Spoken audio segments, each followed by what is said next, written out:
महाकुंभ में मची भगदड़ ने योगी आदित्यनाथ की व्यवस्था पर कई सवाल खड़े कर दिए हैं। दरअसल जिस तरीके से बीती रात महाकुंभ में मची भगदड़ ने कई लोगों को घायल किया, कई लोगों की जान चली गई। इसके बाद योगी आदित्यनाथ की सरकार की पोल खुलती हुई नजर आ रही है। दावे हजार किए जा रहे हैं। मिल्कीपुर में उपचुनाव भी है और योगी आदित्यनाथ चुनाव प्रचार में जुटे हैं। कभी दिल्ली आते हैं तो कभी मिल्कीपुर पहुंच जाते हैं। लेकिन इन सब के बीच यूपी में जिस तरीके से लगातार इस तरह की घटना बढ़ रही है और जिस तरीके से कानून व्यवस्था से लेकर सुरक्षा व्यवस्था तमाम चीजों की पोल खुल रही है, ऐसे में योगी आदित्यनाथ की सरकार अब कटघरे में है। चंद्रशेखर आजाद ने तो यहां तक कह दिया कि सरकार नहीं संभलती तो इस्तीफा दे दीजिए। योगी आदित्यनाथ के खिलाफ अखिलेश यादव ने भी हमला बोला और कहा कि महाकुंभ का जो सुरक्षा इंतजाम है वो सेना के हाथ में दे देना चाहिए था। योगी आदित्यनाथ की सुरक्षा व्यवस्था को लेकर शिवपाल सिंह यादव ने भी हमला बोला और कहा कि लड़कियां यहां पर योगी आदित्यनाथ की सरकार में सेफ नहीं है। ज्यादा बातें ना करते हुए सीधा हम अपने सहयोगी अमन जी से विस्तार पूर्वक चर्चा करते हैं। सर, जिस तरीके से ये घटना घटी है, जो भक्त थे वो कहीं ना कहीं अपनी भक्ति में लीन थे, लेकिन जिस तरीके से आधी रात को ये घटना घटती है, जो 15 से 20 लोगों की जान गंवाने की जो खबर है वो सामने आ रही है। हालांकि जो कह सकते हैं कि आंकड़े हैं वो अभी सही से नहीं आए हैं कि और भी इसमें लोग बढ़ सकते हैं। कैसे देख रहे हैं आप? देखिए, पहली बात तो ये सिराज कि जिस तरह की बातें योगी जी दिल्ली में आकर करते हैं वो अपने आप में बड़ा सवाल अब खड़ा करती हुई नजर आती है, क्योंकि आपको याद होगा 2-4 दिन पहले ही योगी जी ने दिल्ली की कानून व्यवस्था के ऊपर, सुरक्षा के ऊपर सवाल खड़े किए थे। लेकिन अब जब कुंभ जैसे बड़े आयोजन में अगर इतनी बड़ी कह सकते हैं कि जो हादसा है अगर वो हो जाता है तो आखिर इसका जिम्मेदार कौन है, योगी जी को अब ये बताना चाहिए। देखिए, मामले की लिपापोती करना आसान है, इसके ऊपर डालना उसके ऊपर डालना आसान है, लेकिन मामले की जिम्मेदारी लेना बड़ा मुश्किल है। और यहाँ पर योगी जी पूरी तरह से घिरते हुए दिखाई पड़ रहे हैं, क्योंकि कुंभ को लेकर पहले से भी ये बात कही जा रही थी और लगातार दावे किए जा रहे थे कि ऐसा भव्य और दिव्य कुंभ इससे पहले कभी नहीं हुआ है। योगी जी ने बहुत चाक चौबंद व्यवस्था की है, तमाम तरह की बातें इसको लेकर बढ़ा चढ़ाकर मीडिया में सामने रखी जा रही थी। लेकिन देखिए, इससे पहले जब आग लगी तब सवाल उठे कि आखिर ये कैसे हुआ। हालांकि उसमें जान माल का कोई नुकसान नहीं हुआ। और अब जब ये हादसा हुआ है और बेहद दुखद हादसा है कि यहाँ पर अभी तक की जो खबरें हैं उसके अनुसार, अभी तक जो रिपोर्ट है उसके अनुसार लगभग दर्जन भर से ज्यादा लोगों की जान चली गई है, सैकड़ों की तादाद में लोग घायल हुए हैं। और अपने आप में ये जो मामला है इसने पूरे देश को कहीं ना कहीं, योगी आदित्यनाथ तो कह रहे हैं कि अफवाहों से बचिए, अफवाहों से बचिए। तो अब जाहिर बातें इसको लेकर होती हुई नजर आएंगी, लेकिन जो मामला हुआ है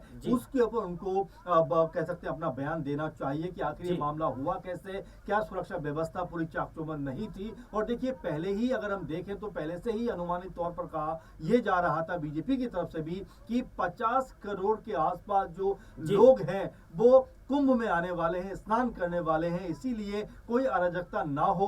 उन्होंने कहा कि भाई मुस्लिमों को आना बैन कर दीजिए, मुस्लिम जो है कुंभ में नहीं आ सकते। देखिए, नहीं गए। और अब जब ये हादसा हुआ है तो क्या अब सवाल नहीं उठने चाहिए कि सीएम योगी ने क्या सारा जोर मुस्लिमों के नहीं आने पे लगाया और सुरक्षा व्यवस्था पे कोई ध्यान नहीं दिया? इसके अलावा आप देखिए, एक और तथ्य बड़ा निकल के सामने आता है कि जो वीवीआईपी लोग थे उनको सुरक्षा के ज्यादा इंतजाम मुहैया कराए गए थे। वो ज्यादा सेफ तरीके से वीआईपी जो एंट्री होती है वहां से आराम से जा रहे थे, और जो आम लोगों के लिए एंट्री थी उसमें बहुत ज्यादा कह सकते हैं मुश्किलात लोगों को आ रही थी। घंटों घंटों लाइनों में खड़ा होना पड़ रहा था और अराजकता का एक माहौल ये भी बनता हुआ नजर आया, क्योंकि अगर आप सारा ध्यान जो है वो वीवीआईपी लोगों को देंगे तो आखिर आम आदमी की जान की हिफाजत कौन करेगा? और यही वो आम लोग हैं जो आपको वोट देते हैं, यही वो आम लोग हैं जो आपकी रैलियों में नजर आते हैं, लेकिन आप इन आम लोगों की जान की परवाह कुछ नहीं करते। कल भी मैंने एक वीडियो देखा, वहां पर कुछ महिलाएं और लोग चिल्लाते हुए नजर आ रहे थे कि आप जिस तरह से पूरे का पूरा ढोंग बना रहे हैं, जिस तरह से अराजकता को फैलाने की कोशिश कर रहे हैं, वो बड़ी घटना को अंजाम दे सकता है। क्योंकि कल मैंने देखा वीडियो में हुजूम लगा हुआ था लोगों को एंट्री के लिए, लेकिन रोका जा रहा था, घंटों घंटों रोक कर रखा जा रहा था। और देखिए, यही कहीं ना कहीं पूरे के पूरे जो ये हादसा है उसकी वानगी बनता हुआ नजर आया। वैसे में क्या योगी जी जिनको लेकर आज कैबिनेट की मीटिंग में कोई बड़ा फैसला हो सकता है, ये लगातार कहा जा रहा है। आपने भी शुरुआत में कहा योगी जी से अगर उत्तर प्रदेश नहीं संभल रहा है तो उनको इस्तीफा दे देना चाहिए। ये अब लगातार जो पॉलिटिकल माहौल है, पॉलिटिकल प्रेशर है सिराज, अब योगी जी के ऊपर कहीं ना कहीं पड़ता हुआ नजर आ रहा है, क्योंकि योगी जी तो दिल्ली में मस्त हैं, यहाँ प्रचार प्रसार करने में लगे हुए। पॉलिटिकल मुद्दा अगर ना हो तो फिर भी अगर हम बात करें तो हाँ। जिस तरीके से महाकुंभ को लेकर जी। या फिर अयोध्या की राम मंदिर को लेकर चुनाव प्रचार जो है वो लोकसभा चुनाव के दौरान किया गया, अब महाकुंभ को लेकर दिल्ली से लेकर आप देखिए कि यूपी तक तमाम तरह के दावे किए जा रहे हैं, तमाम तरह के पोस्टर्स बैनर्स आपको सड़कों पे दिखेंगे जी। और कहीं ना कहीं महाकुंभ को लेकर योगी आदित्यनाथ की सरकार लगातार कई बखान करती हुई नजर आई थी कि हमने ये व्यवस्था किया है, हमने वो व्यवस्था किया है, लेकिन आखिर अचानक जो भक्तों की ये जान गई है इसका जिम्मेदार है कौन, क्योंकि बड़ा सवाल है। देखिए बिल्कुल जाहिर बात है, यही बात मैं कह रहा हूँ आपसे कि जिस सुरक्षा को लेकर लगातार बातें हो रही थी, जिन चीजों को लेकर लगातार बातें हो रही थी, वो बातें कहीं बातों में ही दिखाई पड़ी, जमीनी स्तर पर ना के बराबर नजर आती है। कल भी मैं कुछ लोगों से बातें कर रहा था जो कुंभ होकर आए बाकायदा, और ये कहते हुए नजर आए कि उनको 18 किलोमीटर पहले ही रोक दिया गया, वहां से ना कोई बस का इंतजाम है, बड़ी मुश्किल से वो पहुंचते हैं और यहाँ तक कहते हुए नजर आते हैं कई घंटों उनको लाइनों में लगा रहना पड़ता है। तो ये तमाम जो व्यवस्था है वो उतनी कारगर साबित नहीं हो पा रही थी, इतनी बेहतर कह सकते हैं साबित नहीं हो पा रही थी, इसको लेकर ये कहा जा सके कि भाई जो आम लोग हैं, क्योंकि देखिए देश में जो 80-90% कह सकते हैं जो लोग हैं वो या तो मिडिल क्लास हैं या गरीबी रेखा से नीचे, यानी कि लगभग गरीबी में जिंदगी गुजारते हैं। 80 करोड़ लोगों को मोदी जी भी कहते हैं कि भाई हम जो है फ्री में राशन बांट रहे हैं, तो जाहिर बात है कि अगर 80 करोड़ लोगों को वो राशन बांट रहे हैं तो इसका मतलब 80 करोड़ लोग तो कम से कम ऐसे हैं जो बेहतर जिंदगी नहीं गुजार पा रहे हैं। अब जब इतनी तादाद में लोग वहां पहुंचेंगे तो आखिर उनको किस तरह से आप जो है कह सकते हैं व्यवस्था मुहैया कराएंगे, सवाल इसको लेकर, क्योंकि वीवीआईपी को लेकर तो पहले ही आप देखें कि सुरक्षा के पुख्ता इंतजाम कर दिए जाते हैं, लेकिन जो आम आदमी होता है, देखिए इस घटना में भी आम आदमी ही मरा है और ये अपने आप में बड़ा सवाल बन जाता है कि क्या तमाम जो इंतजाम थे वो वीवीआईपी लोगों के लिए थे, आम लोगों को यूं ही छोड़ दिया गया था। कई लोगों ने एक चीज मैं आपसे पूछना चाहूंगा कि जिस तरीके से हाल ही में अभी अमेठी में भी घटना देखने को मिली थी कि जो बाबा थे उनके कह सकते हैं दर्शन करने के लिए तमाम जो भक्त थे वो उमड़ पड़े थे और वहां भगदड़ मची और बड़ी तादाद में लोगों की जान गई और कई सैकड़ों की तादाद में लोग जो है वहां पर घायल बताए गए। उसके बाद अभी हाल ही में देखा गया कि किस तरीके से एक अस्पताल में जो है बच्चे जो है वहां पर जलते हैं, जी झांसी की, और वहां पर भी कहीं ना कहीं वो सवाल लगातार उठते हुए नजर आते हैं सरकार को लेकर। क्या इन तमाम घटनाओं से योगी आदित्यनाथ की सरकार सबक नहीं ले रही है? कुछ दिनों पहले ही अगर हम देखें मेरठ में भी ऐसा हादसा हुआ जब जैनी समुदाय के लोग अपना एक महोत्सव मना रहे थे, वहां पर एक बड़ी घटना हो जाती है और लगभग